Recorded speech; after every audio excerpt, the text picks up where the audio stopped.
It's not rocket science, man. It's not that hard to come up with a what we call a clever song. Mm. It's just got to be reality. The shit that people feel like is embarrassing, that they really want to hear, and the only reason they find it embarrassing is because rappers and singers don't talk about it. You feel what I'm saying? T-Pain was kind of putting me on some game and sharing some knowledge about like how he likes to write, or the kind of mindset he likes to put himself in when he writes. And in that conversation, you know, we started talking about the friend zone. And he's like, Manny, what you think about the friend zone? And I was like, yo, fuck the friend zone, man. Like, nah, man, you know, ain't nobody trying to be in no friend zone. But, you know, he kind of opened up my mind to the idea, like, yeah, that's exactly what every guy says. But you got to remember that there's a percentage of guys that are going to be like, I'm all right with the friend zone. Like, some people just need a friend to keep things clear with them, you know. I was vibing what he was saying. Like, I've been friend zoned and I've been okay with being friend zoned.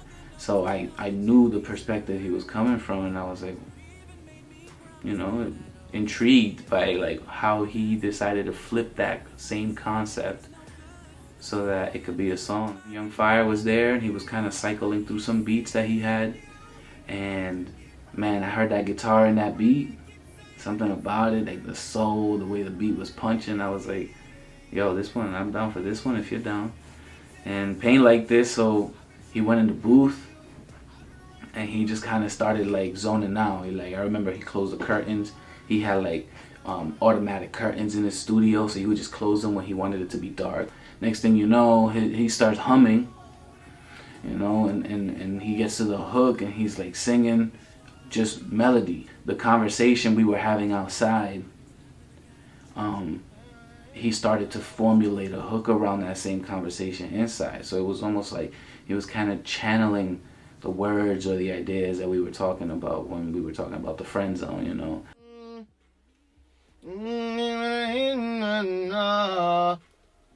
That's a great key. And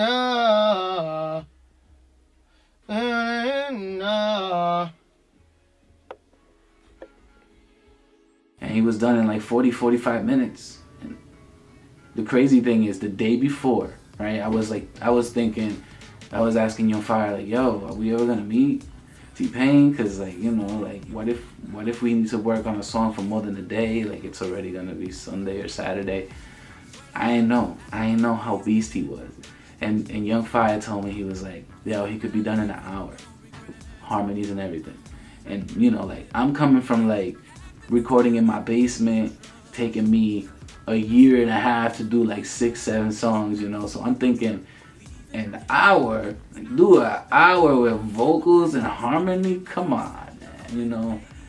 And then he did it, yo, 45 minutes.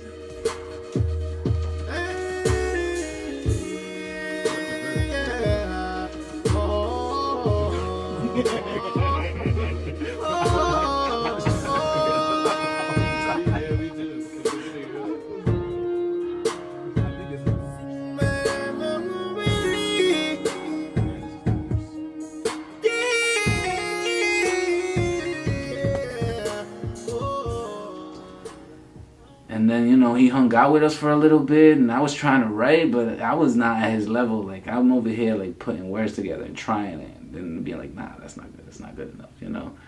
And, like, I remember at one point I asked him, like, what would you do to this? Like, if this was your song and you wanted to complete it, like, what direction would you take it? Because I was really trying to keep it authentic to him, too, you know? And he would, like, sing out a couple of ideas, and I'd be like, dang, man, like, this dude he's got his whole sound down. Like, he knows how he would write this beat.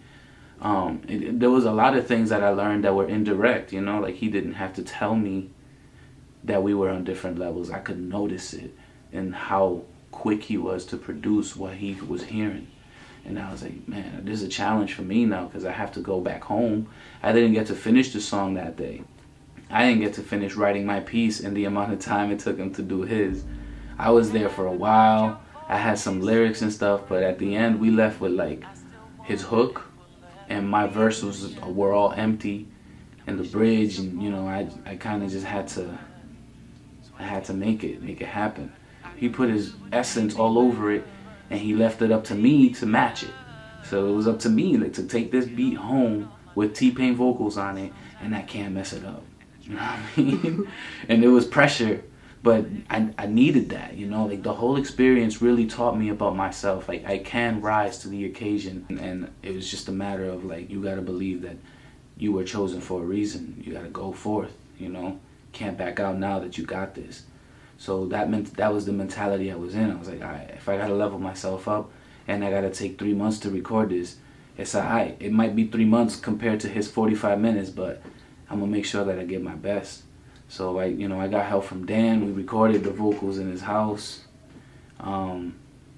with like the best mic we could find. You know what I'm saying? Like something to match the same quality and everything.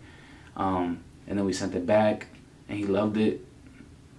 And nowadays, we keep in contact. He tells me my music is dope. So God is good, yo.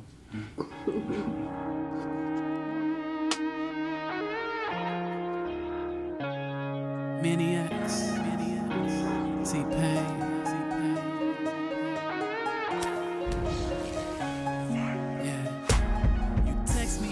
The EP was released in 2013, but a couple years after that, I figured I could take those songs and kind of make them a little bit more modern, but also give it that more authentic, like Manny X, like sound. Now that I had been finding my own way of expressing myself through music, and it felt more authentic to me. So I stripped away the beat, and I just used the acapellas to build a new arrangement around the song.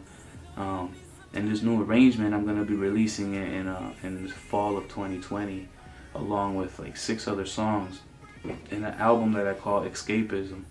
The album itself is gonna really be exactly that, like me escaping from these pressures that I felt after that EP, so that I could find myself, in my sound, and then package it in a way that you guys can all appreciate it. Keep forgetting you got headphones.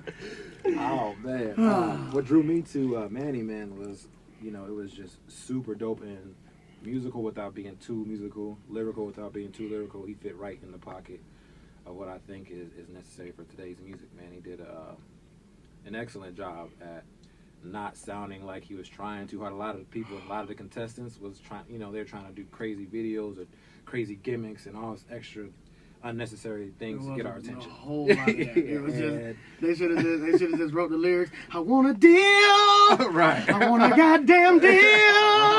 Right. It should have just been a bunch of that. But I mean, a lot of people were good, man. It's just a lot of people weren't good as Manny X. So and that's exactly what it was.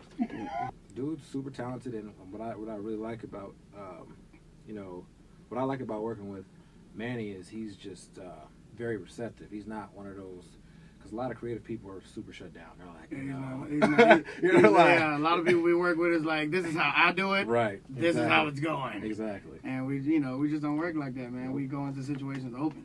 Absolutely. And I think even at our level, we're still open to other people's suggestions, and I think you always got to be that way. I think that's a mentality that you have to have from the beginning to the end. You can't never say this is my way or the highway, and that, otherwise you could become stagnant. You know what I'm saying? It becomes this is my shit, so this is my thing, and that everything else doesn't matter. Then you don't have fans. You're a fan of your own music, and that's pretty much it. So you got to figure out a nice balance, and I believe, dude, he got what it takes. You know what I'm saying, to excel. You're gonna forever win. There's nothing that can hold you back because you're not trying to fit in with whatever's going on around you in the music industry, and it's hard to do that nowadays because, let's be honest, people are just accepting whatever now. Yep. But copycatting. Exactly. I say it all the time when people come to me and and I don't agree with something, and I say, well, why? And they say, well, that's just how it goes. And I say, that's not how it goes. The only reason it goes like that is because too many people done let it go that way before. Right. If you make it go another way, that's the new way it's gonna go. Right. You know what I'm saying? If we get together as artists and we collab as artists and make real music, that's how it's gonna go from now on. Everything I said on every clip, everywhere. I need that on 72 motherfucking websites right now. Manny, How do you feel about what they just said about you? Grateful. So grateful. Honored, and it feels good. And it's empowering. I'm ready to work. Look, I don't got time to play